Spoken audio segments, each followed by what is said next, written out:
Evangelio de hoy, segundo domingo de Cuaresma, solemnidad. Primera lectura. Lectura del libro del Génesis, capítulo 22. El sacrificio de Abraham, nuestro Padre en la fe. En aquellos días, Dios puso a prueba a Abraham, llamándole: Abraham. Él respondió: aquí me tienes. Dios le dijo: toma a tu hijo único, al que quieres, a Isaac, y vete al país de Moria, y ofrécemelo allí en sacrificio, en uno de los montes que yo te indicaré. Cuando llegaron al sitio que le había dicho Dios, Abraham levantó allí el altar y apiló la leña. Luego ató a su hijo Isaac y lo puso sobre el altar encima de la leña. Entonces Abraham tomó el cuchillo para degollar a su hijo. Pero el ángel del Señor le gritó desde el cielo: Abraham, Abraham. Él contestó: aquí me tienes. El ángel le ordenó: no alargues la mano contra tu hijo ni le hagas nada. Ahora sé que temes a Dios, porque no te has reservado a tu hijo, tu único hijo. Abraham levantó los ojos y vio un carnero alrededor enredado por los cuernos en la maleza. Se acercó, tomó el carnero y lo ofreció en sacrificio en lugar de su hijo.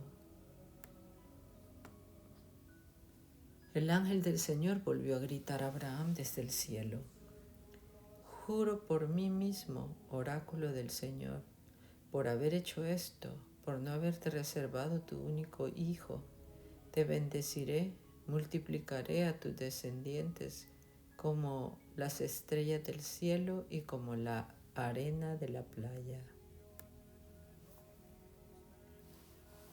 Tus descendientes conquistarán las puertas de las ciudades enemigas. Todos los pueblos del mundo se bendecirán con tu descendencia porque me has obedecido. Salmo responsorial. Salmo 115. Caminaré en presencia del Señor en el país de la vida. Tenía fe aun cuando dije: qué desgraciado soy. Mucho le cuesta al Señor la muerte de sus fieles. Caminaré en presencia del Señor en el país de la vida. Señor, yo soy tu siervo, siervo tuyo, hijo de tu esclava. Rompiste mis cadenas. Te ofreceré un sacrificio de alabanza, invocando tu nombre, Señor. Caminaré en presencia del Señor en el país de la vida. Cumpliré al Señor mis votos en presencia de todo el pueblo, en el atrio de la casa del Señor, en medio de ti, Jerusalén. Caminaré en presencia del Señor en el país de la vida. Segunda lectura. Lectura de la carta del apóstol San Pablo a los Romanos, capítulo 8, versículos del 31 al 34. Dios no perdonó a su Hijo propio. Si Dios está con nosotros, ¿quién estará contra nosotros? El que no perdonó a su propio Hijo, sino que lo entregó por todos nosotros, ¿cómo no nos dará todo con Él? ¿Quién acusará a los elegidos de Dios? Dios, el que justifica. ¿Quién condenará? ¿Será acaso Cristo, que murió, más aún resucitó y está a la derecha de Dios y que intercede por nosotros? Versículo antes del Evangelio. Marcos capítulo 9, versículo 7. En la nube resplandeciente se oyó la voz del Padre: Este es mi Hijo, el amado, oídle. Santo Evangelio.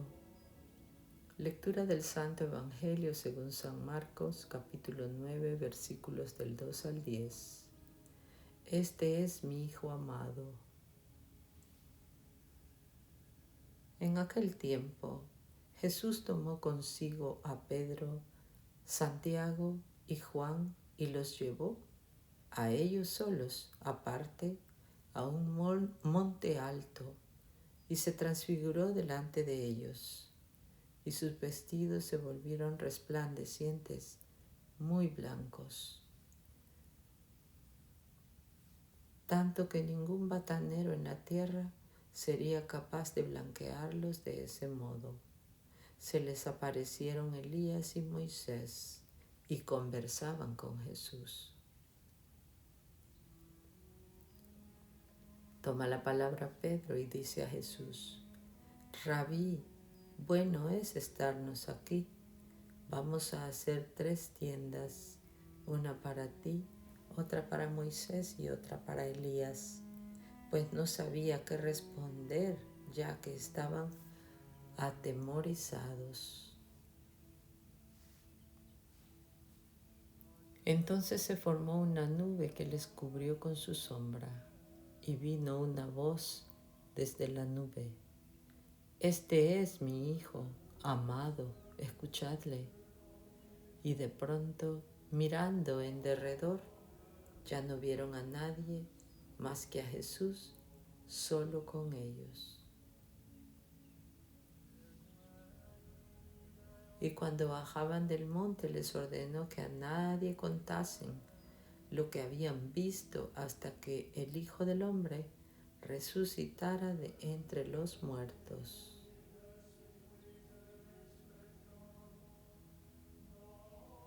El Evangelio meditado del Padre Alfonso Milagro.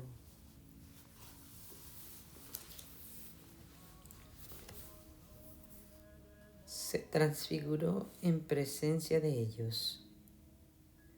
La transfiguración es un anticipo de la gloria de la resurrección, gloria a la que no se llega si no es por la cruz, a través de la cruz. Pero cruz que no es término, sino simplemente camino para llegar a la resurrección y a la transfiguración. Sufrir por el mero hecho de sufrir ni es cristiano ni es humano. Por eso los que no ven en el sufrimiento la dimensión cristiana, tampoco pueden ver la dimensión humana. Nuestra vida consagrada a Dios supone la negación de muchas cosas, muy legítimas algunas de ellas. Sin Dios, sin la fe en Él, sin la transformación de las cosas de la vida en Dios, no tendría sentido. Y eso es lo que hace la fe y el amor. Transforma, transfigura a las personas y su vida. Las hace lúcidas, transparentes, porque a través de ellas se ve a Dios. Y si yo soy consciente de ello, la paz, la serenidad, la alegría más profunda inunda mi espíritu y gozo en mi vida de una felicidad desconocida para los que no ven las cosas desde ese prisma sobrenatural. Este es mi Hijo muy querido, escúchenlo. Se escucha una voz desde la nube. Esa voz del Padre es una abierta declaración de la filiación mesiánica de Jesús, aludiendo a la confesión de Pedro que se encuentra en Marcos capítulo 8, versículo 29. Lo que Pedro confesó entonces ahora es divinamente ratificado. Nosotros conocemos por la fe que Jesús es verdaderamente el Hijo de Dios. Él ya se ha transformado ante nosotros, no precisamente con luces y resplandor, quizá más bien lo hemos visto en la pobreza, en la miseria, en el dolor, porque allí, sobre todo, allí está Dios. Y lo hemos visto también en el sentido signal de nuestra vocación de consagración al apostolado. El Padre dice a todos, escúchenlo. Este mandato se refiere a todo el mensaje de Jesús, pero quizá haga referencia especial o preferencial a su misión mesiánica, en la que se entra de modo preponderante el dolor, la humillación y la muerte. ¿No será esta advertencia del Padre un llamado de atención a nosotros en el sentido de que debemos persuadirnos de que la luz se va por la cruz? ¿De que a la luz se va por la cruz? Nosotros debemos ser los profetas de Cristo y de tal manera hemos de cumplir nuestra misión profética, que cuantos nos escuchen a nosotros, escuchen a Cristo. El anuncio profético es uno de los signos del auténtico mesianismo y el anuncio profético de nuestra vida será uno, quizá el único signo de nuestra pertenencia al Señor y la única razón teológica de la existencia de nuestra vida consagrada. Pero a Jesús hay que escucharlo, aun cuando sus enseñanzas sean desconcertantes, como lo fue para los apóstoles el anuncio del sufrimiento y de la muerte de Jesús. Vivencia. Miraré mi escudo, miraré si escudo las palabras del Señor, todas las palabras del Señor, aun las que no entiendo, las que no son según mis inclinaciones o conveniencias. Al que no escuche mis palabras, las que este profeta anuncie en mi nombre, yo mismo le pediré cuenta. Deuteronomio capítulo 18, versículo 19. No olvidaré que escuchar la palabra de Dios es propiamente cumplirla.